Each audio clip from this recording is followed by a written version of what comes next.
the follow-up, that is by far what will put you ahead of everyone else, because most people give up after the most people don't even make the call. And then after that, they just give up too soon. And then after that is they just don't follow up enough. Are you about to start a podcast or producing a podcast and tired of doing the editing yourself? We have produced over 1,000 daily shows, and the production team that I've created, they're now available to produce shows for you as well. We can do as little or as much as you need, from finding and communicating with guests, preparing introductions, to editing the audio and video. You will sound better, have a more professional presence, and be able to spend your time doing other valuable tasks on your business. Let me know you're interested by emailing me directly at whitney@lifebridgecapital.com. Welcome back to the Real Estate Syndication Show, where I continue the conversation with Sterling. And he is sharing and being so transparent about so many things that I'm learning so much from. I know you are as well. I hope you have liked and subscribed to the show, whether you're listening on YouTube or on your phone, one way or another. We would appreciate a comment and a 5-star review as well. So please stick around. Sterling shares many great tidbits that are going to help you to improve personally and professionally, and to getting to the next deal also. You started with a single family home. You found that mentor we were talking about, and now 500 units, right? I mean, wow. You definitely worked hard to make that happen. No doubt about it. What happened after the single family home? Give us a few key things that maybe would help the listener to think through as well. You know, they've got that first single family home. Man, we're going to talk about how you started finding deals, and maybe even what you've learned, up to this point about how you found deals. But give us a few of the details between the single family home to 500 units. I'd say the value of partnerships, and when it comes to partnerships, working with people who complement your weaknesses. So that's one thing that really helped with me, is that I ended up becoming self-aware of the things that I weren't good at, and then the things I were good at, so my strengths, and then ended up finding the right people to build around me, and vice versa with their skill sets. Their weaknesses were actually my strengths. So that was one thing. And then also is the patience, is that whole time from when I ended up buying that 150 single families and ended up scaling to 500, it was a blur, because it was literally day in and day out, just putting in the work. So there's that aspect, and the patient side of it is just going out there and just committing first and figuring the rest out later. And then thirdly is having a plan in mind, but also knowing that you're going to have to take pivots, and took multiple pivots. So when it originally started was, okay, well, we're going to do crowdfunding. Okay, now we've done crowdfunding. Okay, now we were doing some flipping, and then ended up selling on the buy and hold model. And then from there, buying single families. Okay, was in Indianapolis. Okay, how do we expand? Okay, we went to different markets. And then, okay, well, we've got all these single families. They're very difficult to manage and scale. Okay, let's shift to multifamily. So multiple different pivots. And so being willing to pivot. Second is patience and putting in the work and making sacrifices. And then third is just surrounding yourself with the right people. Man, it's incredible. We could just all do those things as fast as possible. But you mentioned in there, kind of in passing, you got up to 150 single family homes. Is that right? Yes. Man, that doesn't happen without a ton of headaches, a ton of work. Right? Yes, a lot of transactions. And if we're lucky, would get a package of 2, maybe a package of 3 here and there. But majority of the time, it was just a lot of one-offs. So you got to look at a lot of deals in order to just get that one. Okay, so 150. I mean, you came from that one that your mentor helped you with. How long was it until you did the next deal after that first one? I would say a couple months. Bought the deal right across the street from it. So the first one was 1720 North Leland. I believe it was 1741 North Leland. I forget the second house, but it was literally just right across the street. 150. I'm impressed you could remember that. So did your mentor help with the second one and the next one, or were you all partnered on some of those? How did you move forward? So it was just the first 2. And then right after that, that's when I ended up meeting Jacob, and we had formed our company right after that portfolio. And that's when we ended up. That is the company that ended up scaling to 150 single families and then scaling to multifamily. Incredible. Wow. Your mentor helped some, but then you found a business partner, Jacob. Maybe speak to that. I know that wasn't our topic right now, but I wanted you to speak to, man, how did you know he was the right partner, to move forward and scale this? So it was just something that I saw in him on stage. I don't know exactly what it was. And this is why it's key for, I would say, for you to put yourself out there, attend all these different events, because you just never know who you'd make. And this was a partnership that lasted a long duration of time and really helped in my growth as a human being and also businessman. So he was on stage. He had his operator that he was working with and he would consider a mentor in a way as well. And I remember Jacob going up there telling his story. And I said, for some reason in my head, I got to work with this guy. And my aggressive nature is during a break, he went to the bathroom and I followed him into the bathroom and said, hey, let's exchange contact information. Would enjoy working with you. I later found out he was like, well, he said, oh, okay, here's my contact information. This is the office I work out at. And I later found out that he was like, he was not serious about it because everyone does. I mean, quite a bit of people do that and they just never follow up. But I was in the office the next day and then the next day and then the next day and then the next day. And then that's when so I was still working with Will, my mentor at that time, and he was still working. He had his operation that was going on. And then we actually started working together doing deals. And then that's when we started planting the seed. Hey, let's go out and venture and start to do our own thing. And then that's when we formed our own company. Incredible. Do you think you would have come as far without that partnership? I don't have the answer to that, Whitney, but I would say it would have been difficult. There was definitely the way we complemented each other. And then also he had more experience than I had too, as well, in knowledge. So I would say it would have been extremely difficult for me to scale to where I am now, but it's likely I would have figured out another way, but it still would have been difficult. Yeah, no doubt about it. You would have found a way, but just appreciate the transparency. I just say, you know what, we wouldn't have gone near as fast without my business partner and vice versa. I think we just had complementary skill sets. We both brought things to the table that the other did not have, right? I mean, so it allowed us to move quickly. Man, once we said, hey, let's go do this together. But, now you have grown so much and, you all are much better at finding deals now and doing deals, all that stuff. You've learned so much. So let's talk about some of those best practices that you've learned about finding these amazing projects that you've purchased. And let's focus on multifamily. I know another topic soon, we're going to talk about the single family versus multifamily and I'm going to enjoy hearing just your perspective because you've bought more single family homes than most people I know ever has. But now you're doing multifamily. So I'm looking forward to your just thoughts behind that. But right now, let's talk about finding those deals, the diamonds in the rough, right? That you've purchased and that are multifamily. And probably some of the practices you've learned in single family probably still apply potentially, but let's dive into that. Give us some best practices and let's flesh those out. Yeah. So the approach that I've taken is just actually going direct to owner. So I haven't bought on the multifamily side, haven't bought anything on market. So the very first deal when shifting from single family to multifamily was a 46 unit.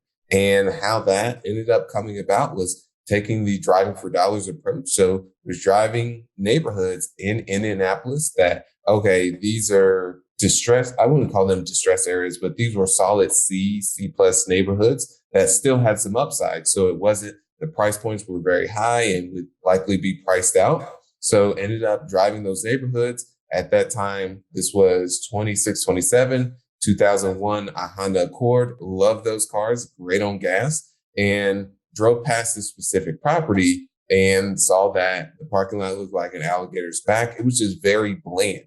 And so from that ended up picking up the phone because all this information is all public record, not so much their contact information, but it was owned an LLC. You can find out who filed that LLC, and then you can use databases such as truepeoplesearch.com or benverified.com to now hopefully their name isn't common as John Smith, and that wouldn't be as fun to do some digging, but then you get their contact information and you just pick up the phone in that case. And I just asked him, his name was Chris. Hey, Chris, just want to personally reach out to you, own some single families nearby and wanted to see if you consider selling. So it was very transparent, straight to it, no NLP, no trickery. And it just turns out that this was the very last property that they were selling because he was getting out of the business.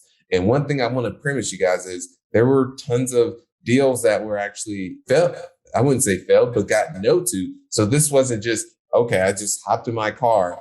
That very first day and drove past his property and called this first owner, and that was the case, there was still some attempts that was beforehand.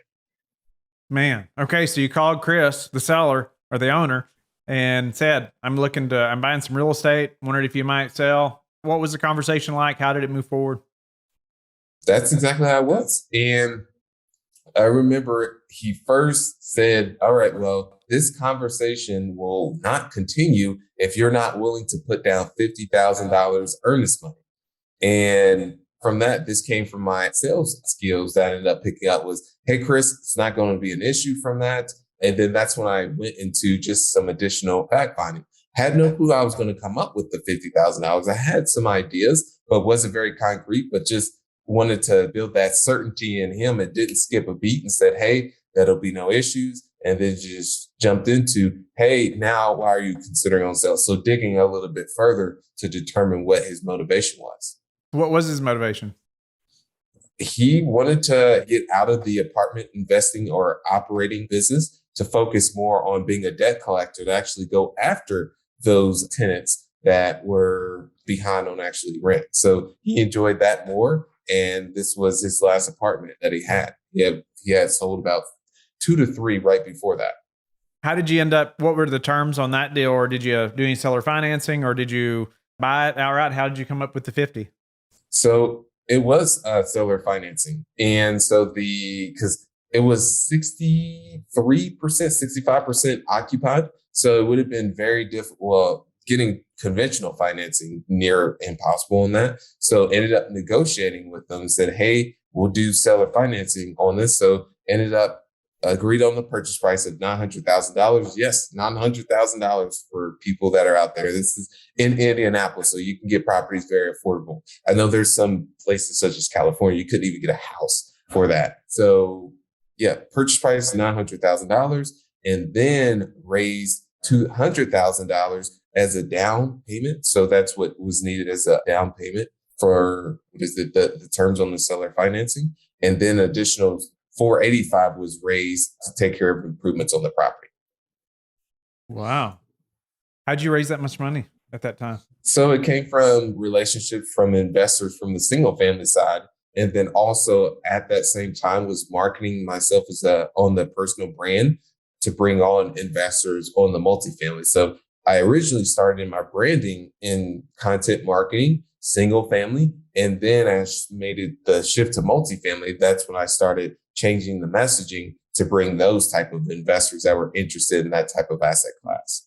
Wow. Okay. Well, we might bring that deal up again later on because I want to stay focused. I want to go back to the finding the deals and let's hammer on that for a few more minutes. Now that you've purchased many multifamily projects, what are some, best practices now that you're still using? That may be one of them, but shed some light on what are some of those things you're doing now to find deals like today? Yeah. So today it's been very difficult. So when it comes to acquisitions, that has dried up significantly formerly than what it was. And the ROI has been, because when it comes to going off market direct, it's quite a bit of an undertaking from the amount of rejection that you have to face, the amount of calls that you have to make. And now what I've seen just from the seller's expectations, that return on time just hasn't been there. So I've slowed down on that and actually been, shifting to actually more so selling. And so I would say the common thread through all of those owners is that there had to have been some type of motivation. And whether that's one, they want out of the business. Secondly, is that they may have just inherited the property and they just no longer want. So all points in time, they just want out of the business. That's usually the core issue. And then just the follow-up. That is by far what will put you ahead of everyone else. Because most people give up after the second. Most people don't even make the call. And then after that, they just give up too soon. And then after that is they just don't follow up enough. Because I've had some cases to where, and this was an example of an apartment that was in Cincinnati that didn't acquire, but ended up, it was a husband and wife. They said that they would never sell the property. And then that was one of those I just put on the back burner for a while and then ended up following up with a couple months. And fortunately, they were facing a divorce. And someone ended up swooping in and getting it under contract. So that just goes to show you is you still even have to follow up in between that, but that will really separate you from everyone else. And secondly, is just having the mental toughness, because it's tough hearing a lot of no's. And also, I would do personal visits. Well, the personal visits to owners wouldn't go bad, but I had one case to where an owner said, just right to me, said, "Hey, I told you on the phone to not even come out here if you are going to put that offer in on the property." So just imagine you really have to have the mental toughness and grit in order to keep pushing through that. Yeah, no, that's so helpful. So you're prepared for that before you go in, right? If you already know you're going to get hit in the face, it's easier to go. Maybe it's easier. I don't Embrace know. yourself. That's I right. yeah. Maybe you know to duck, right? When you go in the door. So the follow up you mentioned, so important. I could not agree more. It's so important. And how long? How long do you follow up? Man, you found these deals that look like, they'll work or whatever it is. The parking lot looks like that. They're all grown up. It's like, okay, this seller, obviously there's something going on here, right? So you put them on your list, you start following up. How often, how long, what are you sending them? So it does vary upon case, because you've got some owners that say, yes, I want to sell, but just not right now, but just in the next couple months, I've got to figure some things out. Then you got some owners that say, yes, I would like to sell, but just not anytime soon, or just remind me after a year because I've got to get through these other things. So there's different no's, and that also you change your tweaking on the cadence. But I would say, especially from the initial beginning, is every 2 weeks, especially if you've already started to build that relationship and they say that, okay, now it's just not the right time, but I will end up selling, is, yeah, I would say 2 weeks. And and this is the other part that I learned, is you have to be creative in your follow up. You keep beating them over the head and with the same messaging. Now you're interested in selling your property. Now you're interested in selling your property. Now you're interested in selling your property. Yes, it sounds even annoying when I say it, but that's the same thing that people do. But if you take different angles, such as I follow up in different ways and say, "Hey, John, I'm actually," and this was one I would use. It was Bill in Louisville. I would say, "Hey, I'm in Indianapolis. I'm actually going to be," and this would be Monday. "I'm actually going to be in Louisville this upcoming Thursday. Just want to swing by and give you a cup of coffee and just catch up on how I can be able to help you on." I know you were looking for contractors, and just taking different angles on that. They know that you still want to buy the property. And another person, Patrick, who actually owned the apartment just right across the street, he needed some help with his parking lot. He was looking for someone to do seal coating and restriping. So I ended up helping them with that as well. So these are all the things, and it's different. This is where I would say the difference is from the single family to multifamily. It's difficult to do that on the single family because you're targeting huge lists a lot of the time, versus on multifamily is I'm targeting apartments. Well, at that time it was over 50 units. So the lists aren't big. So you're able to actually invest more time from that. Love that. And thinking through that single family list versus multifamily list and being able to focus on. But you said there too, being creative with your follow up. Appreciate the example. So it's not always just sending them that yellow card, right? Or the envelope that's, like not sealed. We've heard many of those things, right?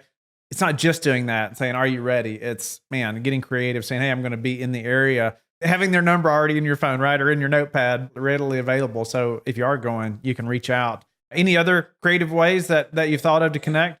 What I was going to mention on that, Whitney, is that let's say it's Monday and I would say I'm going to be in town on Thursday as an example. I would have no intention on being there. And once they accept, then that's when I make the trip. And then that's when I start following up with the other owners too and letting them know that I'm going to be there. So this is the same thing as committing first and figuring the rest out later. And then other ways to follow up is through direct mail. One is sending a Rubik's Cube. Many people have heard of me saying this, a Rubik's Cube with a small note. "Hey, let's figure this out." And that's if we're close on terms or price and still there's that little gap that's in between there. So I'll send something such as that. Or you can send, let's say, Tylenol and say, "Hey, let me take this headache off your hands." So it's one of those things, is just doing a pattern interrupt. Or a friend of mine, this was in a different field, he would send his clients potatoes.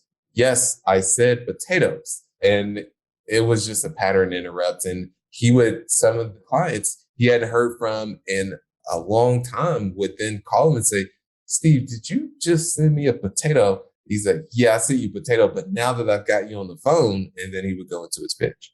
Wow. Something completely random to throw him off a little bit, right? Yeah, that's incredible. What a neat idea. The key thing is just staying top of mind through this is that when they are ready to sell, is that you're one of the first people that come to mind. Because I know there has been some people on this that are listening to where someone else has gotten a deal. You're like, I remember but that's because the other person it came down to timing, and they were the one that came to mind in that case. Awesome. Sterling, I'm grateful that you're willing to share all these things about how you have found deals, even by sending potatoes potentially to the sellers so you can stand out. All right. So tomorrow I want to jump into the single family versus multifamily with Sterling, and 150 single family homes now buying numerous larger multifamily deals. Looking forward to getting his take on that. Thank you for being a loyal listener of the show. Please subscribe and share it with your friends. We want to help you become the passive investor you've always wanted to become, but also the operator you've always wanted to become. We want to be the number one resource for your real estate investing journey. But go to lifebridgecapital.com where you can start investing in real estate today.